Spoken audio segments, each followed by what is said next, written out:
नमस्कार साथियों, आप सभी का एक बार फिर स्टडी पावर एकेडमी में स्वागत है। साथियों, हमारी इम्पोर्टेंट एमसीक्यूज़ की सीरीज चल रही है जो टीचिंग एप्टीट्यूड से संबंधित है। आज की क्लास में साथियों हम बात करेंगे संचार यानी संप्रेषण से संबंधित कुछ इंपॉर्टेंट क्वेश्चन। ये जो क्वेश्चन है साथियों, मैंने बार बार बताया है कि छपने वाले क्वेश्चन है, क्योंकि ये पहले आए हुए क्वेश्चन है और बार बार लगभग आपके एग्जाम में यही रिपीट होता है।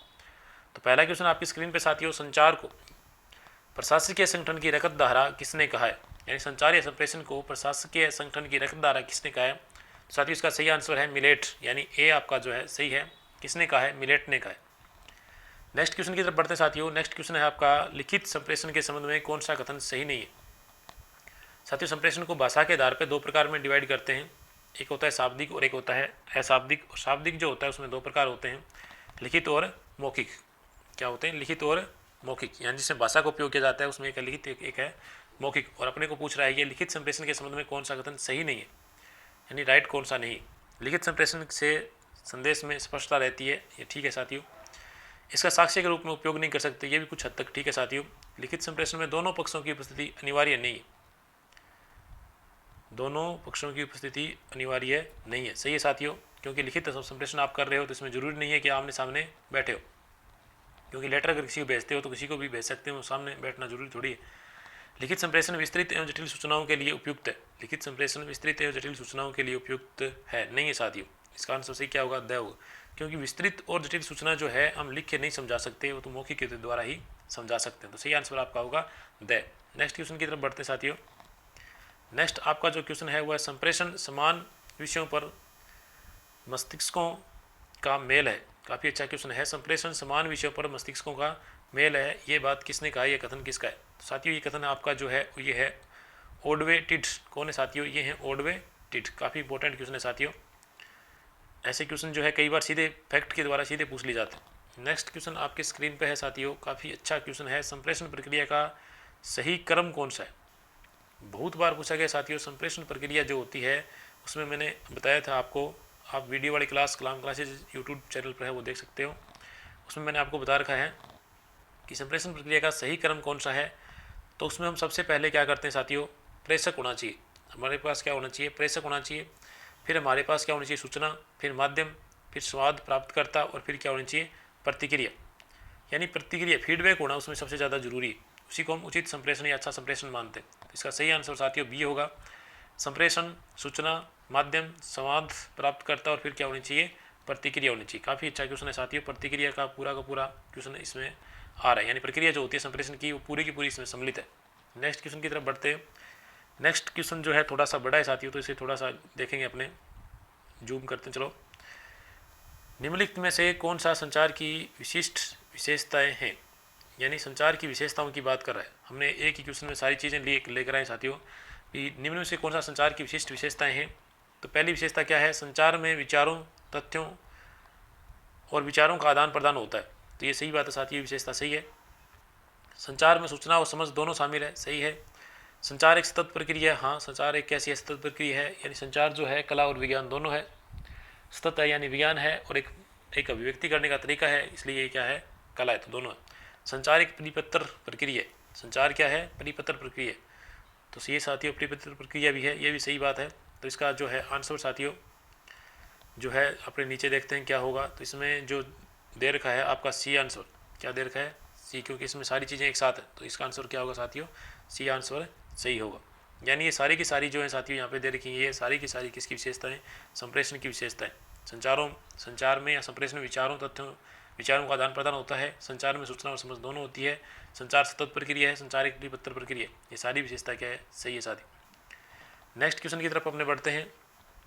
नेक्स्ट क्वेश्चन है, ये भी संचार से संबंधित आपका क्वेश्चन है साथियों। निम्नलिखित से कौन संचार का सबसे प्रभावी तरीका कौन सा है? सबसे अच्छा तरीका किसे मानेंगे?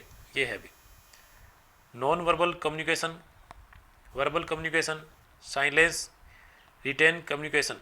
किसे सही मानेंगे? नॉन वर्बल, इसे कैसे मान सकते हैं? जिसमें सब शब्द यानी भाषा का उपयोग ही नहीं हुआ है, ये सही नहीं है। साइलेंस में भी नहीं है, रिटेन में भी नहीं है। तो इसका सही आंसर है वर्बल कम्युनिकेशन। प्रभावी तरीका क्या है आपस में बातचीत करने का? जिसमें भाषा का प्रयोग हो, वही क्या है? सही माना जाएगा। नॉन वर्बल, आप अपने इशारों से किसी चीज़ को समझा रहे हो तो दूसरा क्या समझेगा? ये क्लियर नहीं है, वो गलत भी समझ सकता है, सही भी समझ सकता है। इसलिए वर्बल जो है वही सही है। आपका शाब्दिक संप्रेषण जो है वो सही है साथियों। नेक्स्ट क्वेश्चन की तरफ बढ़ते हैं। नेक्स्ट क्वेश्चन आपकी स्क्रीन पे साथियों, संचार रणनीति तैयार करने से पहले सूचनाओं का संग्रहण किसके नाम से जाना जाता है? यानी सूचनाओं का हम संग्रहण जो करते हैं संचार नीति तैयार करने से पहले वो किस नाम से जाना जाता है? प्रतिपुष्टि, शोध अध्ययन, जनमत सर्वेक्षण, इनमें से कोई नहीं। तो साथियों इसका सही आंसर होगा सी, जनमत सर्वेक्षण। किस नाम से जाना जाता है? जनमत सर्वेक्षण के नाम से जाना जाता है। नेक्स्ट क्वेश्चन आ गया साथियों आपकी स्क्रीन पे, विचारों और शब्दों को मौखिक और गैर मौखिक संकेतों में बदलना किस रूप में जाना जाता है? काफ़ी इंपॉर्टेंट है, संचार की प्रतिक्रिया संबंधित क्वेश्चन है साथियों। संदेशों और विचारों जो मौखिक यानी गैर मौखिक जो भी हो आपके मस्तिष्क में चल रहे हो, इसको आप किसमें बदलते हो? संकेतों में यानी भाषा में बदलते हो, तो वो क्या कहलाता है? तटीकरण, मध्यस्थता, इनकोडिंग, डिकोडिंग। साथियों दोनों चीज़ इंपॉर्टेंट है, इनकोडिंग और डिकोडिंग। अगर आप जो है किसी व्यक्ति को संदेश भेज रहे हो उससे पहले आपके मस्तिष्क में जो चीज़ें चलती है यानी जो मौखिक या अमौखिक विचार जो चलते हैं उसको आप जो है भाषा में या संकेतों में बदलते हो, इसी को क्या कहते हैं? एनकोडिंग कहते हैं। क्या कहते हैं साथियों? एनकोडिंग। तो इसका आंसर क्या होगा? एनकोडिंग। और डिकोडिंग किसे कहेंगे सर? तो डिकोडिंग कहेंगे संदेश प्राप्त करता संदेश को जब समझता है वो इन संकेतों को वापस किसमें बदलता है?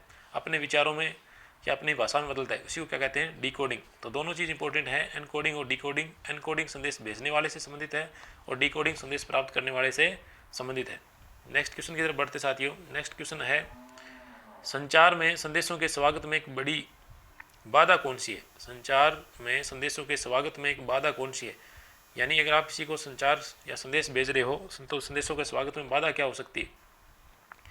दर्शकों का रवैया, दर्शकों का ज्ञान, दर्शकों की शिक्षा, दर्शकों की आय। साथियों आय कोई बाधा नहीं है, दर्शकों की शिक्षा कोई बाधा नहीं है, दर्शकों का ज्ञान भी कोई बाधा करने वाला नहीं है।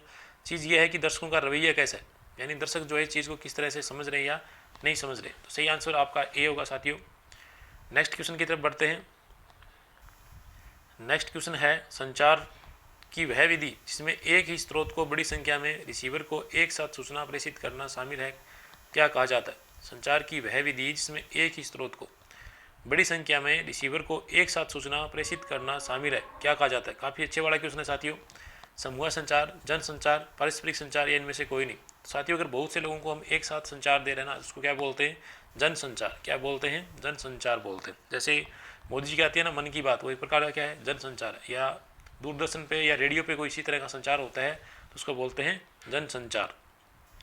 नेक्स्ट क्वेश्चन की तरफ बढ़ते साथियों।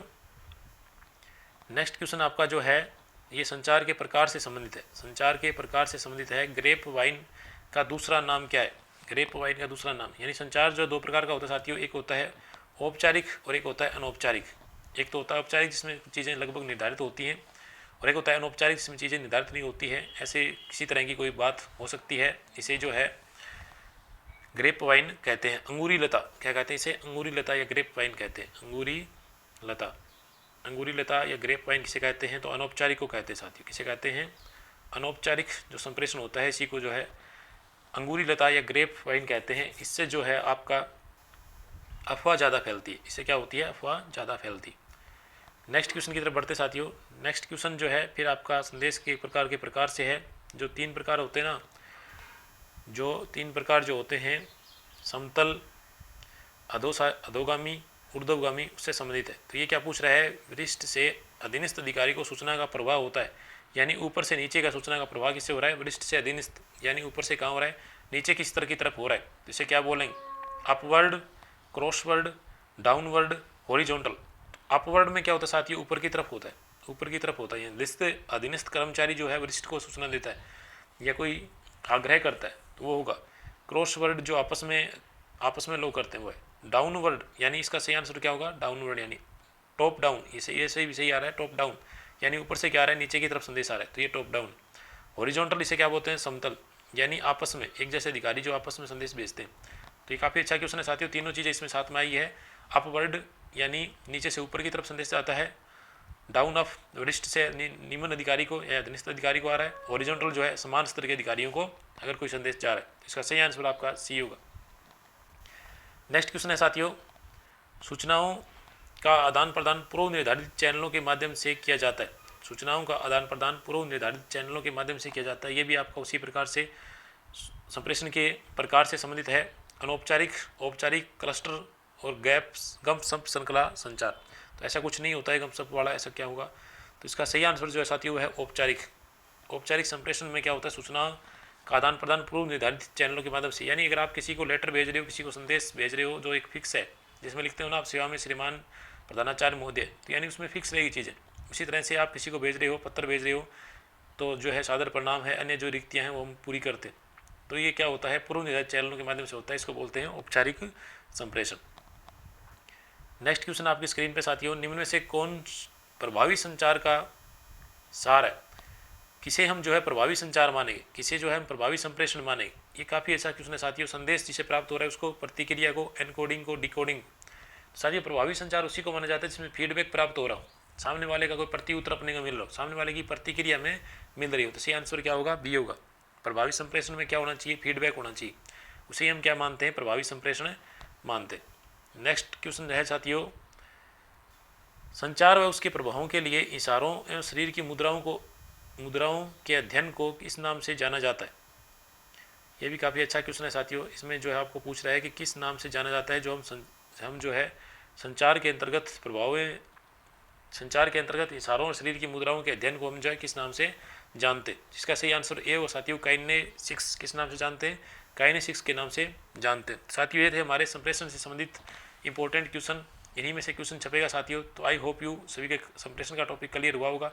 साथियों वीडियो को ज़्यादा से ज़्यादा लाइक व शेयर करें और चैनल को अधिक से अधिक सब्सक्राइब करें। अगर आपको इसकी पीडीएफ चाहिए तो हमारा जो टेलीग्राम चैनल है साथियों, उस पर आपको पीडीएफ मिल जाएगी। टेलीग्राम चैनल ये आपके सामने है, ज्वाइन करें टेलीग्राम चैनल को, GS with Kumar Vinod sir. इस पर आपको जो है साथियों पीडीएफ अवेलेबल रहेगी। जितने भी हमारे क्वेश्चन की सीरीज चल रही है, जितने भी अन्य चीज़ें हैं, उस सभी की पीडीएफ आपको जो लेनी है तो आप जो है इस टेलीग्राम चैनल को ज्वाइन कर सकते हैं।